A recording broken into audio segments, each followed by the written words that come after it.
गायत्री विद्या मंदिर उच्च माध्यमिक विद्यालय सांचौर के ऑनलाइन क्लास में आप सभी विद्यार्थियों का स्वागत है।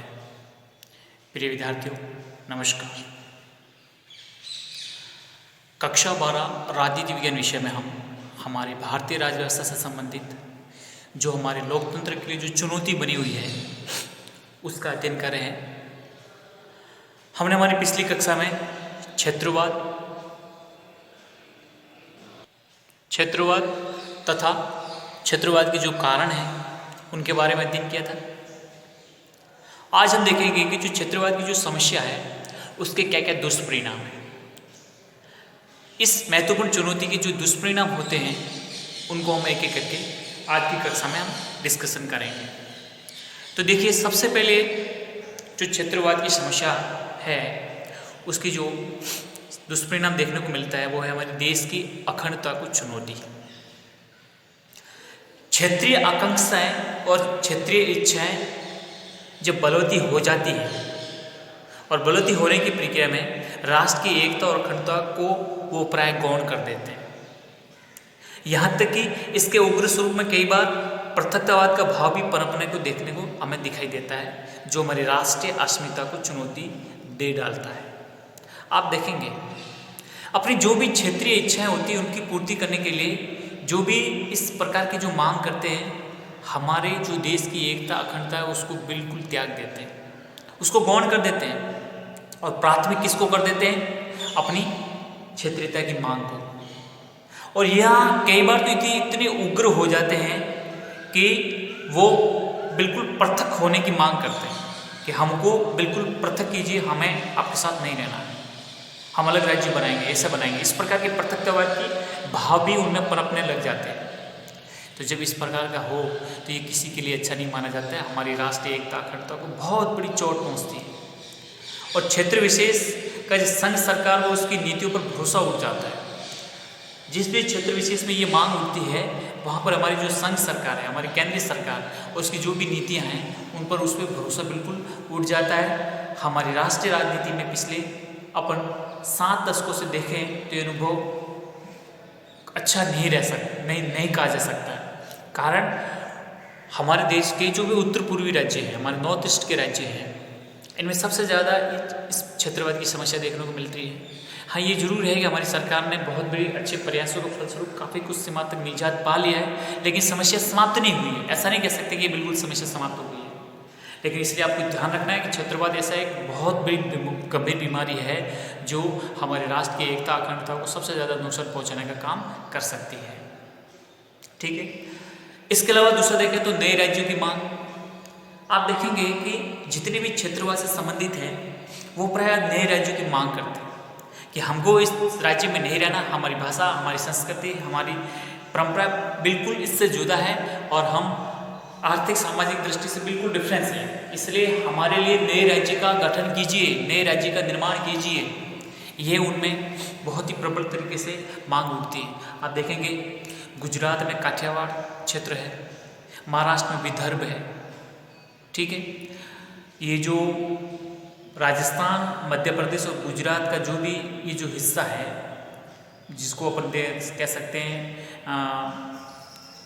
राजस्थान के 3 जिले डूंगरपुर, बांसवाड़ा, प्रतापगढ़। इसी प्रकार से मध्य प्रदेश के ये इंदौर के आसपास जो भी है नीमच और मंदसौर, ये झाबुआ के आसपास वाला इलाका जहाँ पे आदिवासी जनजाति लोग रहते हैं। और इसी प्रकार गुजरात का जो पंचमहल, दाहोद, गोधरा का जो इलाका है, ये जो बिल्कुल सटा हुआ है, ये पूरा भील आदिवासी जनजाति का क्षेत्र है। तो ये भी जब चुनाव का वक्त आता है उस समय ये कहते हैं कि ये पूरा क्षेत्र भिलिस्तान नाम से राज्य का गठन होना चाहिए। इसी प्रकार से पश्चिम राजस्थान के मरु प्रदेश का मांग करते हैं। ठीक है। आप देखेंगे यूपी में भी कई राज्यों की मांग उठती है, बुंदेलखंड, बघेलखंड, पश्चिमी यूपी, पश्चिमी उत्तर प्रदेश इसको कहा जाता है, इनकी मांग उठती है। ऐसे ही दक्षिण में भी कुछ राज्यों की क्षेत्र विशेष की मांग हो रही है। तो ये हमेशा जब आप देखेंगे कि इस प्रकार की नए राज्यों की मांग होती है तो ऐसे पूर्ति नहीं कर सकते, केंद्र ऐसे नए राज्यों का निर्माण नहीं कर सकता है। अगर करेंगे, आप एक करोगे तो 10 तैयार हो जाएंगे। तो इसलिए नए राज्यों की मांग भी इसका एक बहुत बड़ा दुष्परिणाम के रूप में सामने आती है। फिर आप देखेंगे कि ये जो क्षेत्रवाद और क्षेत्रीय राजनीति से जो प्रेरित होते हैं वो क्षेत्रीय राजनीति और राजनीतिक दलों का भी बहुत बड़ा प्रबल तरीके से ऊपर उठते हैं। आप देखेंगे आप तेलंगाना राज्य की बात देख करें अपन, तेलंगाना राज्य के लिए जो भी तत्कालीन समय में वहाँ के मुख्यमंत्री हैं चंद्रशेखर, अब इनका लंबे समय से आज पिछले 2-3 दशकों से एक ही मांग थी कि हम तेलंगाना राज्य का गठन करें, आंध्र प्रदेश से पृथक तेलंगाना राज्य का गठन करें। आप देखेंगे कि इन्होंने प्रबल तरीके से जिस प्रकार से अनशन किया, जिस प्रकार से हड़ताल जुलूस, जिस प्रकार का आंदोलन किया एक लंबे समय से, और आखिर में सरकार को 2014 में तेलंगाना राज्य बनाना पड़ा। ठीक है, तो ये जो भी रीजनल पार्टीज होती हैं वो रीजनल पार्टी को पता है कि सत्ता में तो ऐसे तो आ नहीं सकते, क्षेत्रीय मुद्दों को उठाएंगे, क्षेत्रीय बातों को प्रमुखता के तौर पर रखेंगे, चाहे भले हमारे राज्य के और हमारे संघ की अस्मिता को चोट पहुंचे तो पहुंचे, संविधान को चोट पहुंचे तो पहुंचे, लेकिन बस हमारी मांगे हैं उनको लेकर रहेंगे।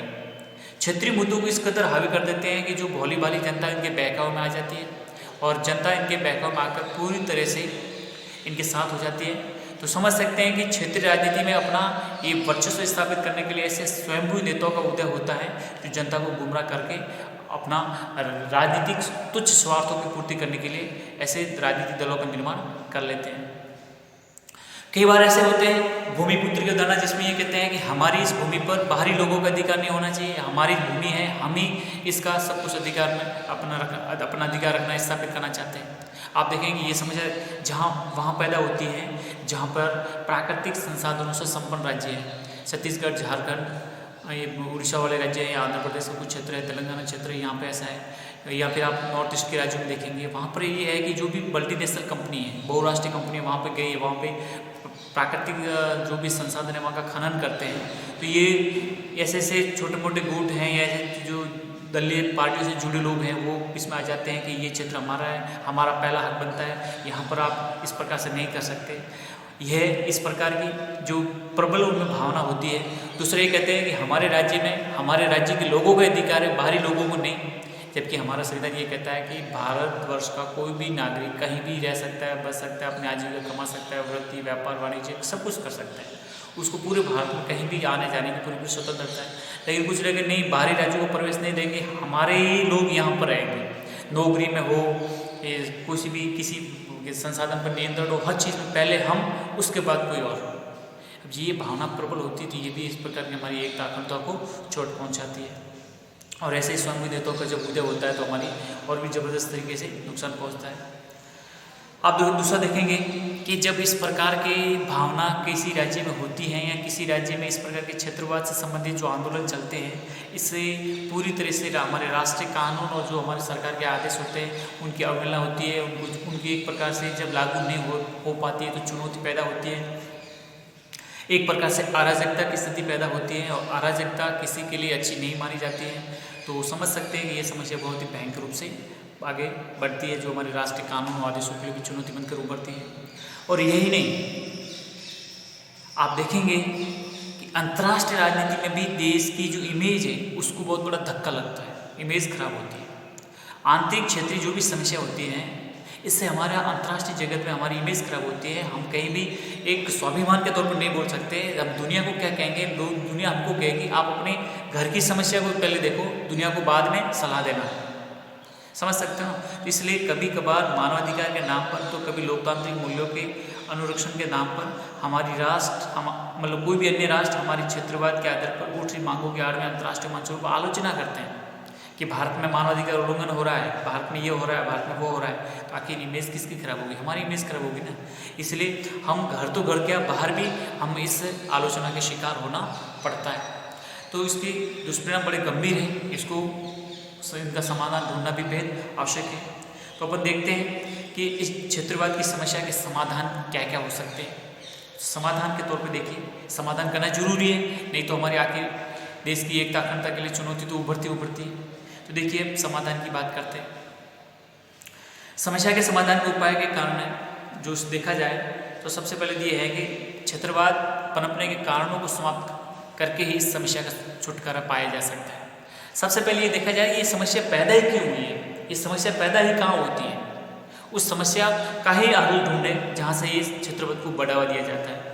तो सबसे पहले जो सुझाव दिया जाता है वो है संतुलित राष्ट्रीय नीति का निर्माण किया जाए।